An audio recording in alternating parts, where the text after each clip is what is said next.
Хүйтний өдөр хоёр охин цастай замаар алхаж явна. Тэдний хувьд энэ зам амьдралынх нь хамгийн харамхуй бүлэг рүү хөтлөхийг огт мэдсэнгүй. Нэг нь чинэлэг айзаас, нөгөө нь ядуу гэр бүлээс гаралтай хувь тавилан тэднийг эмгэнээс нөхөрлөл, нэр төрийн төлөөх тэмцэлд нэгтгэнэ. Энэ бол зүгээр нэг кино биш. Энэ бол тоо томшгүй олон хүний амьдралыг сэвтээсэн бодит дүүхийн аимшиг зураа юм. Сайн байцгаана ууйхан мэдэрчтэй. Скринвил тавтай мар юм аа. Өнөөдөр бид цастай зам кино руу хамтдаа орё.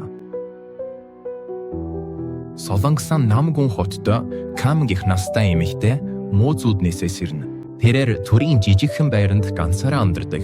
Өдөр бүр тэрээр гараараа цамцны хийж зах дээр зарж анжиргаагаа залгуулдаг. Нэг өдөр цамцаа зарсны дараа Кан шуудангийн хайрцагтай нэгэн захиа узна. Энэ нь их орончид Ахмад дайчдын явнаас ирсэн байлаа.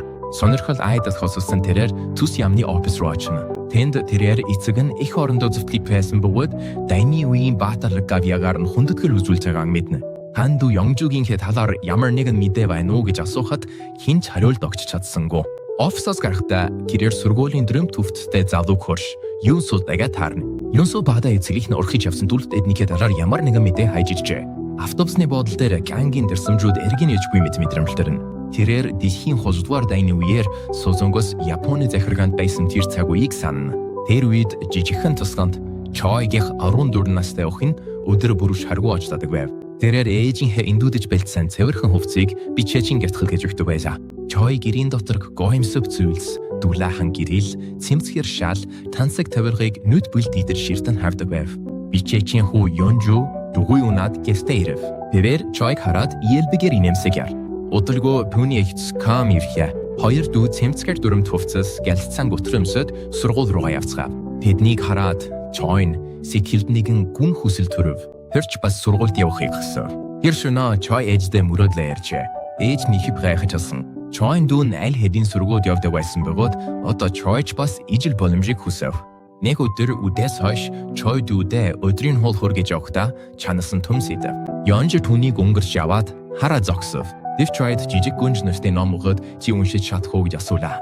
Чой уншиж чаддаггүй ч гэсэн толгойд охор. Чой болон Ёнжу хоёрын хооронд намуухан шин тэдний өөрсдөд нь бүрэн ойлгогддоогүй нэгэн нөхөрлөс эхэллээ. Одоо цагт Юнсу сургууль дээрээ ихэд зовж байна. Тэр мөнгөгүй учраас хулгай хийж байгаад баригчээ. Багш нь түүнийг ширүүн зэмлэж сургуулиасаа гарах хэрэгтэй гэж хэлв.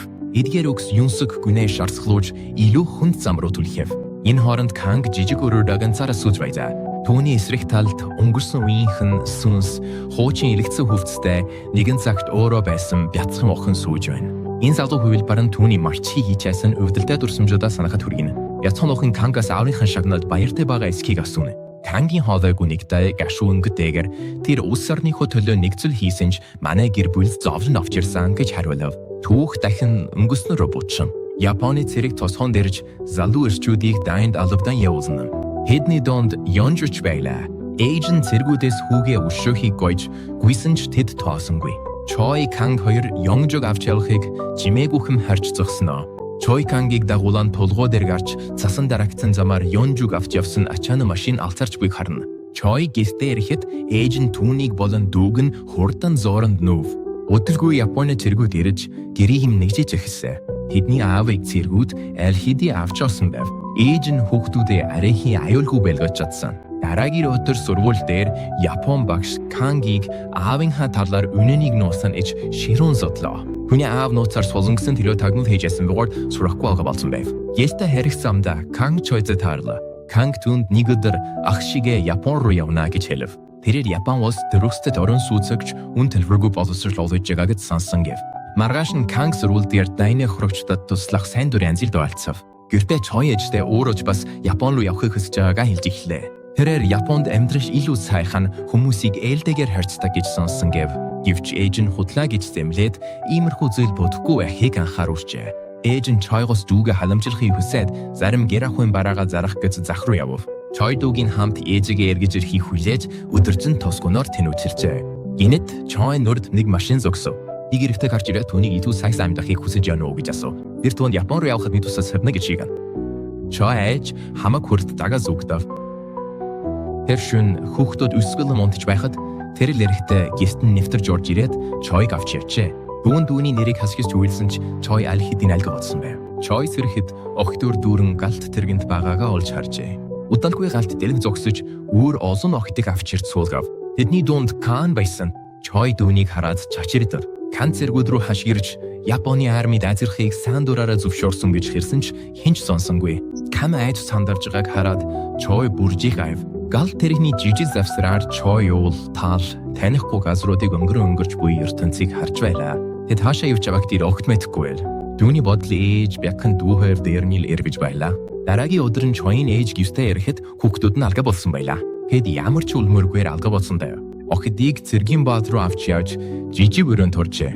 Тэндхийн зэргүүд тэдэнд маш хэвцэг хансан. Охидыг хязэж хинж туулж болохгүй зовлонг туулахыг альбагсан. Охид жирэмслэхээс сэргийлж эм өгдөг байв. Олон завуу станд тулалдаж зовж байхад Солонгосын охид хоол хазарт чимээгүйхэн зовж байлаа. Одоогийн цаг үед Кан нэгэн аимшиг зүуднээс дахин сэрнэ. Түүний хажууд насан турсан ууран чимээгүйхэн сүүж сүүдэрмэд түүнийг харж байна. Афинаг удаад өсөмжүүд Кангийг өнгөрсөрөн татанавч өдөр. Хорих лагерт нэгэн хэнэгч түнд хүүхэдтэй болох боломжийг өвөө хийх эм хүчээр уулна. Тэр шин Choi Кангийг харж байхыг түшээжээ. Учир нь Канг өөртөө гим хийх вэ гэж айсан байна. Канг Choi-д ингэж амьдсанаас ухсан диэр гэж хэрнэ. Дараагийн өглөө Choi сэрэхэд Канг алгуулсан байв. Тэр Кангийг гадаа найдвар алдаад бэлэн бусан байхад нуулжээ. Choi түүний зогсоохыг олдсон ч жиргүүд тэднийг бариж аваад буцаан дотох шаржээ. Хүйтэн харанхуй шөнөдөд охид хаман дээр тогшиж бие биедээ захин илгээж тайвшруулдаг байв. Тэр өдрөөс хойш Кангийн хүч чадал аажмаар суларч хэлжээ. Гэвч үдгийн дундуур Choi, Канг хоёр уландот новолжээ. Хэд бие биендээ найдварын их усэр болж хамтдаа тэмцэх хүч олдог болсон. Хорих лагерт нэгэн ном гомшөнө Choi Кангид Ёнгжуугийн урд нөгч байсан номыг гардуусан өгчээ. Тэр Кангид чи миний багш болж өгөө гэж асуув. Тэрхүү номоор Choi аажмаар уншиж сурах эфлигээ тавьжээ. Нэг өдөр хувцас хатааж байхдаа Choi Кангид Солонгосын хэл эндээс тийм ч хол биш гэж сонссоо гэж хэлжээ. Хэрвээ зөв мөчийг хүлээж авбал тэд зүгдэж магадгүй гэж боджээ. Одоогийн цаг үед нэгэн орой Канг цагдаагийн хэлжсээс дөөдөл охин авна. Энэ сүү асуудалд орсон бөгөөд өөр хин ч хандах боломжгүй болжээ. Канг хэлтэс рүү очиж түүнийг гэрт нь авч ирнэ. Энсүүгийн амьдрал харанхуй найдваргүй мэд санагдаж байсан ч Канг Choi өмнө нь өөрт нь гэрэл болж байсан шиг одоо өөрөө түүнд гэрэл болохоор шийднэ. Тух дахин өнгөрсөн үеэр шилжинэ. Өөрсдийн гэмт хэргийг нуухан тулд Японы цэргүүд охидыг сүвлэвчийн хувцас өмсгөж зургийг нь авч хуаран энгийн цэргийн байгууламж мэт харагдуулжээ. Нэгэн шөнө Канг цэргүүдийн яриаг санамсаргүй сонгосов. Хуаран хаах тушаар ивсэн байлаа. Тэрээр энэ нь тэднийг эцэст нь гэртэн буцаах гэж байна гэж итлээ. Тэр шөнө баяр тэмдэглэсэн ч Канг дарга зарийн цэргүүдтэй шивэндлэж ягааг анзаарч сэжиг төрөв. Баярын дараа охидыг игнүүлэн жагсааж гадаа гаргав. Канг Choi-г ямар нэгэн зэв буруу санагдаж байна гэж шивнэв. Дарга арга байсан. Энэ нь тэдний зүгтв чорын ганц боломж байж магадгүй. Хоёулаа чимээгүйхэн зүгтээ. Тэд жаахан холдож амжаад байтал буун дүү гарлаа. Цэргүүд эгнэн дүлдсэн охид руу буудаж байв. Яаж игээд Choi Канг хоёр хуарангийн чимээ холстол гүйсээр байлаа. Өглөө болоход нарны туяа тэдний нүрийг илбэж өчүүхэн найдвар дахин төрөв. Канг Choi-д чөлөөтэй болж бол ахтайгаа гэрлэж болсон гэж хэлв. Тэгвэл тэр маш их баярлах байлаа. Тэс Чуятуга Канг өөрийн нандин жавдаг сургуулийн хөрмө Choi дөгнөж амласан ч Choi толгойс ихсэрч одоо өмсөж чадахгүй гэжээ. Тэд амлалт өгсөн. Бүшиж очихдоо болсон явдлынхаа талаар хизээч ярихгүй гэжээ. Тэд цааш алхсаар ядарч суугаад амарчээ. Тэр үед Choi Кангийн мөрөн дээр цус байгааг харсаар түүний зүрх шимширлээ. Канг зөвхтдөө буудулсан ч энэ бүх хугацаанд нууж явжээ. Канг үл ялыг инээмсэглэн орж буй цас ээж нь хийдэг хөвөн хүнжлийг санагдуулж байна гэж хэлв. Тэр ядарч амархыг хүсэж байсан. Тэр Choi-д хорихлагаас давхулсан зургийг өгöd хизээж бидгийн март гэж шивнэв. Хэдхэн мөчийн дараа тэр явчихсан байлаа. Choi ганцаараа цааш хөржлүүлэн явж өлсөж, цангаж, түйлдэж байв. Тэр хэдэн өдөр анхасаар эцэст нь өрийн тусганд огорчээ. Тэр явснаас хойш бүтэн жил өнгөрсөн байлаа. Хосон нангум эвдэрт суйдсан байр. Гэртээ очиход ээж дүү хоёрынх нь ямар зулмөр байсангүй л. Дайны дараа нэрсийг засгийн газрын албанд бүртгэж хэлжээ. Choi-ийн нэр ямар ч бүртгэлд байгаагүй ч Кангийн нэр байсан тул Choi өөрийгөө Канг гэж танилцуулан тэр нэрээр амьдарчээ. Үнэн хэвтээ өнөөдрийн өндөр настай Канг бол Choi өөрөө юм. Тэрээр өөрийн түүхээ инсүүд ярихтаа өнгөрсөн үеийн зөвхөн ойртонтодийгүй Канг болон зовлон амсан бүх огтд сэтгэл өвтгөн байсан гэж хэлжээ. Тэр өнсүүд үнэнийг хизээж нуухгүй ил гаргаж ярихыг хүлээсэн юм.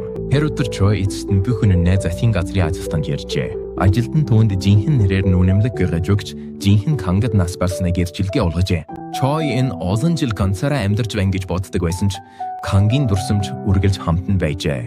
Одоо Сасахиос хийх чагны иржээ. Тэрээр өнсөө бүргэж авч хамтдаа шинэ амьдралаа эхлүүлсэн юм. Нэг өдөр тэр засгийн газар ажилтан дахин зочлжээ. Тэр Choi-д Кангийн ах Ёнжуг улсын тухай хэлжээ. Тэр гэр бүлийнхээ талаар хэзэж мэдээ аваагүй учраас Японоос эргэж ирээгүй байжээ.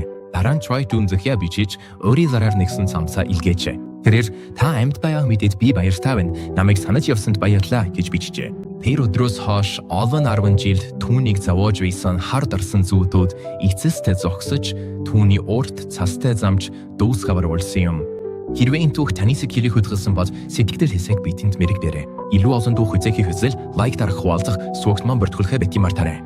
Скрин вил дээр илүү улаан киноны хураангүй тайлбарыг үзээрэй.